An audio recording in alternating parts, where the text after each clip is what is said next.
ದುರುದ್ದೇಶದಿಂದ ಈಶ್ವರ್ ಖಂಡ್ರೆ ಸಹೋದರ DCC bank ಅಧ್ಯಕ್ಷರವರ Khandre Naranja ಸಕ್ಕರೆ ಕಾರ್ಖಾನೆಯನ್ನ ಮುಚ್ಚಿಸಲು ಮುಂದಾಗಿದ್ದಾರೆ. ಇನ್ನು ಖಂಡ್ರೆ ಸಹೋದರರಿಬ್ಬರು ದೊಂಬರಾಟವನ್ನ ಜನ ನೋಡ್ತಾ ಇರ್ತಾರೆ.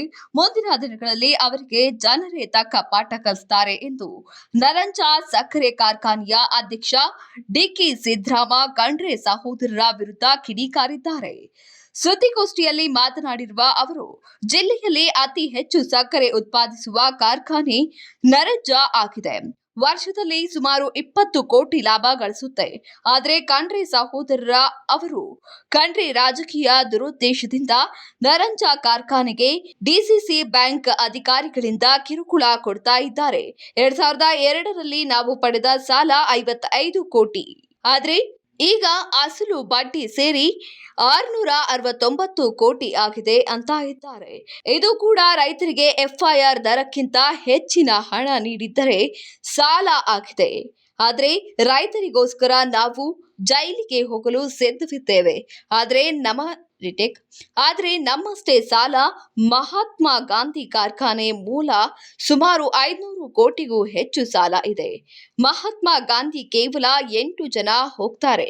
ಆದ್ರೆ ನರಂಜ ಕಾರ್ಖಾನೆ ಮೇಲೆ 400 ಜನರನ್ನ ಕಳಿಸ್ತಾರೆ. ಅವರು ಖಂಡ್ರೆ ಸಿಸಿಇ ಬ್ಯಾಂಕ್ ಅಧ್ಯಕ್ಷರಾಗಿದ್ದಿನಿಂದ ಅವರು ಖಂಡ್ರೆ ಸಿಸಿಬಿ ಬ್ಯಾಂಕ್ ಅಧ್ಯಕ್ಷರಾದಾಗಿನಿಂದ ಡಿಸಿಸಿ ಬ್ಯಾಂಕ್ ನಲ್ಲಿ ಯಾವುದು ಲೀಗಲ್ ಆಗಿ ನಡೀತಾ ಇಲ್ಲ. ಎಲ್ಲವೂ ಇಲ್ಲೀಗಲ್ ಆಗಿದೆ. ಚಿಲ್ಲರೆ ರಾಜಕಾರಣವನ್ನ ಅಮರ್ ಖಂಡ್ರೆ ಬಿಡಬೇಕು. ಇಲ್ಲವಾದ್ರೆ ಈಶ್ವರ್ ಖಂಡ್ರೆ ಅವರಿಗೆ ಮುಂದೆ ರಾಜಕೀಯ ಜೀವನದ ಮೇಲೆ ದುಷ್ಪರಿಣಾಮ ಬೀಳಲಿದೆ ಎಂದು ಖಂಡ್ರೆ ಸಹೋದರರ ವಿರುದ್ಧ ಡಿಕೆ ಸಿದ್ದರಾಮ ಕಿಡಿಕಾರಿದ್ದಾರೆ. ಕಾರ್ಖಾನೆ 2002ರಲ್ಲಿ ಡಿಸಿಸಿ ಬ್ಯಾಂಕ್ನಿಂದ ಕೇವಲ 55 ಕೋಟಿ ರೂಪಾಯಿ ಸಾಲ ತೆಗೆದುಕೊಂಡು ಸನ್ಮಾನ್ಯ ಶ್ರೀ ಗುರುಪಾದಪ್ಪ ನಾಗಮಾರಪಳ್ಳಿ ಸಾಹೇಬರು 18 ವರ್ಷದಿಂದ ಪೆಂಡಿಂಗ್ ಬಿದ್ದಂಥ ಕಾರ್ಖಾನೆ ಇನ್ನೇನದು ಆರಂಭ ಆಗೋದಿಲ್ಲ ಅನ್ನೋ ಪರಿಸ್ಥಿತಿ ಇದ್ದಾಗ ಚಾಲೆಂಜಿಗಾಗಿ ತಗೊಂಡು ಎಲ್ಲ ರೈತರದು, ಜಿಲ್ಲೆಯ ಎಲ್ಲ ಪ್ರಮುಖರದು ಮತ್ತು ರಾಜ್ಯ ಸರ್ಕಾರದ ಸಹಕಾರ ಪಡೆದು ಕೇವಲ 55 ಕೋಟಿ ರೂಪಾಯಿ ಆ ಸಂದರ್ಭದಲ್ಲಿ ಸಾಲ ತೆಗೆದುಕೊಂಡು ಆ ಕಾರ್ಖಾನೆಯನ್ನು 18 ತಿಂಗಳಲ್ಲಿ ಸ್ಥಾಪಿಸಿದ್ದು ತಮ್ಗೆಲ್ರಿಗೂ ಗೊತ್ತಿರ್ತಕ್ಕಂಥ ವಿಷಯ ಇದೆ ಅಂತ ನಾನು ಹೇಳಿದ್ದೆ. ಯಾರು ತಾಳಿ ಬರ್ಸ್ಬೇಡ್ರಿ. ಆ 55 ಕೋಟಿ ತಗೊಂಡಂಥ ಸಾಲ ಮತ್ತು ಪದೇ ಪದೇ ಜಿಲ್ಲಾಧಿಕಾರಿಗಳು, ಜಿಲ್ಲಾ ಉಸ್ತುವಾರಿ ಮಂತ್ರಿಗಳು, ರಾಜ್ಯದ ಮುಖ್ಯಮಂತ್ರಿಗಳ ನೇತೃತ್ವದಲ್ಲಿ ರೈತ ಸಂಘಟನೆಗಳ ಒತ್ತಾಯದಿಂದ ಕೈಗೊಂಡಂಥ ಅಗೇನೆಸ್ಟ್ FRP ನಿರ್ಣಯಗಳ ಕಾರಣಗಳಿಂದ, ಅಂದರೆ FRPಗಿಂತ ಹೆಚ್ಚಿನ ದರ ಕೊಟ್ಟ ಪರಿಣಾಮವಾಗಿ ನಾವು ಈವರೆಗೆ ಡಿಸಿಸಿ ಬ್ಯಾಂಕಿಗೆ 588 ಕೋಟಿ ರೂಪಾಯಿ ಬಡ್ಡಿ ಏನದ ಅಂತಂದ್ರೆ ನಮ್ದು ಆಗಿದೆ ಅಂತ ನಾನು ಇವತ್ತಿನ ಸಂದರ್ಭದಲ್ಲಿ ಹೇಳಿಕೆ ಇಚ್ಛೆಪಡ್ತೀನಿ. ಯಾಕಂದ್ರೆ ಗೊತ್ತಿರಬೇಕಿದೆ ಇಡೀ ಜಿಲ್ಲೆ ಜನಕ್ಕೆ 669 ಕೋಟಿ ನಾರಂಜಕ್ಕೆ ಸಾಲ ಇದೆ, ನಾರಂಜಕ್ಕೆ ಸಾಲ ಇದೆ, ಅಲ್ಲೇನೋ ಲೂಟಿ ಆಗಿದೆ, ಯಾರೋ ಎತ್ಕೊಂಡು ಹೋಗಿದ್ದಾರೆ ಅನ್ನೋ ಚರ್ಚೆಗಳು ಇದ್ದಾಗ ಒಬ್ಬ ಆಡಳಿತ ಮಂಡಳಿಯ ಅಧ್ಯಕ್ಷನಾಗಿ ನನ್ನ ಕರ್ತವ್ಯ ಇದೆ, ನಮ್ಮೆಲ್ಲ ನಿರ್ದೇಶಕರ ಕರ್ತವ್ಯ ಇದೆ ತಮ್ಮ ಮುಂದೆ ಸ್ಪಷ್ಟಪಡಿಸ್ಬೇಕಂತ ಹೇಳ್ತಾ ಇದ್ದೀನಿ. 588 crores with fact and figures ಹೇಳ್ತಾ ಇದ್ದೀನಿ. ಹಾಗಾಗಿ ಅದು ಸಾಲ ಇವತ್ತು 669 ಕೋಟಿಗೆ ಮುಟ್ಟಿದೆ. ನಾನು ಹೇಳಿದೆ ಕಾರ್ಖಾನೆ ಒಂದೇ ನಮೂನದಿಂದ ನಾಷ್ಟ ಆಗಿಲ್ಲ ಅಂತ ಹೇಳಿ. FRP ಅಗೇನೆಸ್ಟ್ ಮತ್ತು ಸಕ್ಕರೆ, ಉಚಿತ ಸಕ್ಕರೆ ಕೊಟ್ಟಿದ್ದ ಕಾರಣಕ್ಕೆ 280 ಕೋಟಿ ರೂಪಾಯಿ ಹೋಗಿದೆ. 280 ಕೋಟಿ ರೂಪಾಯಿ ಈವರೆಗೆ ನಾರಂಜದಿಂದ 2002ರಿಂದ ಲೆಕ್ಕ ಹಾಕಿದರೆ ಅಗೇನೆಸ್ಟ್ FRP ಮತ್ತು ಉಚಿತ ಸಕ್ಕರೆ ಕೊಟ್ಟಿದೆ 280 ಕೋಟಿ ರೂಪಾಯಿ ಅನ್ನೋದಂತಂದು ನಮ್ಮ ಹೆಚ್ಚುವರಿ ಪೇಮೆಂಟ್ ಏನೋದಂದ್ರೆ ಹೋಗಿದೆ ಇವತ್ತು ರೈತರಿಗೆ. ಅಂದರೆ ಆ ದುಡ್ಡು ರೈತರಿಗೆ ಹೋಗಿದೆ, ಬೇರೆ ಕಡೆ ಏನು ವೈಯಕ್ತಿಕವಾಗಿ ಏನೋ ಆಗಿದ್ದಿಲ್ಲ ಎಂಬ ಮಾತೇನೋದು ನಾನು ಇವತ್ತಿನ ಸಂದರ್ಭದಲ್ಲಿ ಹೇಳಕ್ಕೆ. ಆ 280ಕ್ಕೆ ಬಡ್ಡಿ ಬೇರೆ ಮತ್ತೆ ಸಪ್ರೇಟ್, ಯಾಕಂದ್ರೆ ನಮ್ಮ ಹತ್ತಿರತ್ತು ಬೇರೆ ಏನು ಸೋರ್ಸ್ ಇಲ್ಲ. ಅದು ಅಲ್ಲಿಂದಲ್ಲೇ ಹೆಚ್ಚಾಗಿ ಇವತ್ತು ಆ ಸಾಲ ಹೆಚ್ಚಾಗಲಿಕ್ಕೆ ಕಾರಣ ಇದೆ. ಆ ಸಾಲ ಒಂದು ಬಿಟ್ಟರೆ ಇಡೀ ಜಿಲ್ಲೆಯಲ್ಲಿ ನಾರಂಜ ಸಕ್ಕರೆ ಕಾರ್ಖಾನೆ ನಂಬರ್ 1 ಇದೆ ಅಂತ ನಾನು ಇವತ್ತು ಹೇಳಿಕ್ಕೆ ಇಚ್ಛಪಡ್ತೀನಿ. ಸನ್ಮಾನ್ಯ ಗುರುಪಾದಪ್ಪ ನಾಗಮಾರಪಳ್ಳಿ ಅವರು ಯಾವ ಕಂಪನಿಗಳಿಗೆ ಅಪ್ರೋಚ್ ಆಗ ಅವತ್ತಿನ ಸಂದರ್ಭದಲ್ಲಿ ಅದು ಉತ್ತಮ್ ಇರ್ಬೋದು, ಅದು ಲಿಪಿ ಇರ್ಬೋದು, ಯಾರ್ಯಾರಿಗೆ ಸಂಪರ್ಕ ಮಾಡಿ ಆ ಮಷಿನರಿ ಹಾಕಿದ್ದಾರೆ, ಇವತ್ತು ಅಲ್ಲಿ ಹೋಗಿ ನೋಡಿದ್ರೆ ಹೊಸದಾಗಿ ಕಾಣಿಸುತ್ತೆ. ಅಷ್ಟು ನಂಬರ್ 1 ಕಾರ್ಖಾನೆ ಇವತ್ತು ನಾರಂಜ ಶುಗರ್ ಫ್ಯಾಕ್ಟ್ರಿ ಇದೆ. ಎಕ್ಸೆಪ್ಟ್ ದ್ಯಾಟ್ ಲೋನ್ ಒಂದು ವಿಷಯವನ್ನು ಬಿಟ್ಟರೆ ಅದಕ್ಕೆ ನಾವೇ ಈಗ ನನಗೆ ಉದಾಹರಣೆ ತೊಗೊಂಡ್ರು ತಾವು ಚಿಂತೆ ಇಲ್ಲ. 5 ವರ್ಷದಿಂದ ಯಾವ ಸಾಲ ತೊಗೊಂಡಿಲ್ಲ, ನಾವು ಸಾಲ ಕೊಡೋ ಪರಿಸ್ಥಿತಿದಾಗೂ ಇಲ್ಲ.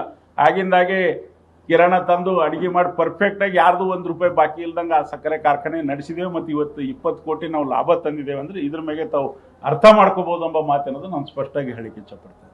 ಆ ಕಾರ್ಖಾನೆ ನಂಬರ್ 1 ಕಾರ್ಖಾನೆ ಇದೆ, ಸಾಲದ ಹೊರೆಯಲ್ಲಿ ಇದೆ ಅನ್ನೋದೊಂದು ವರ್ಡ್ ಬಿಟ್ಟರೆ ಆ ಸಂಸ್ಥೆಗೆ ಯಾರೂ ಕೈ ಹಚ್ಚಕ್ಕಾಗಲ್ಲ ಎಂಬ ಮಾತನ್ನೋದ ಯಾವ ಲೀಗಲ್ ನಡೀತಾ ಇಲ್ಲ ಅಲ್ಲಿ. DCC ಬ್ಯಾಂಕ್ನಾಗ ರೆಸೊಲ್ಯೂಷನ್ಸ್ಗಳು ಯಾವ ಲೀಗಲ್ ಆಗಿ ನಡೀತಾ ಇಲ್ಲ, ಅಲ್ಲಿ ಉಸುಬ್ ಕುದಿಲತ್ತದಲ್ಲಿ ಸದ್ಯ ಕೇಳೋರು ಯಾರೂ ಇಲ್ಲ, ಅಪೋಸಿಷನ್ ಇಲ್ಲ ಅನ್ನಂಗಾಗಿದೆ.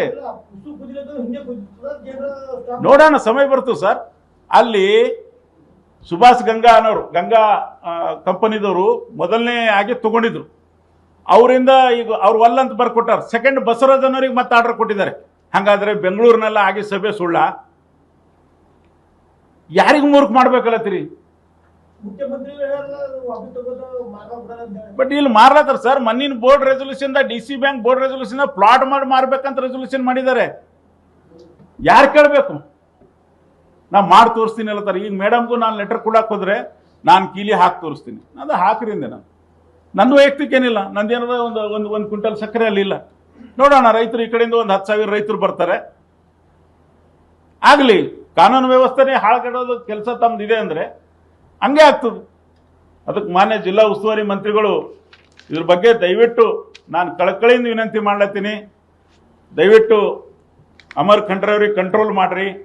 ಇಲ್ಲ ನಿಮ್ಮ ರಾಜಕೀಯ ಭವಿಷ್ಯಕ್ಕೂ ಕೂತು ಬರ್ತದ, ನಿಮಗೂ ಕೆಟ್ಟ ಹೆಸರು ಬರ್ತದ.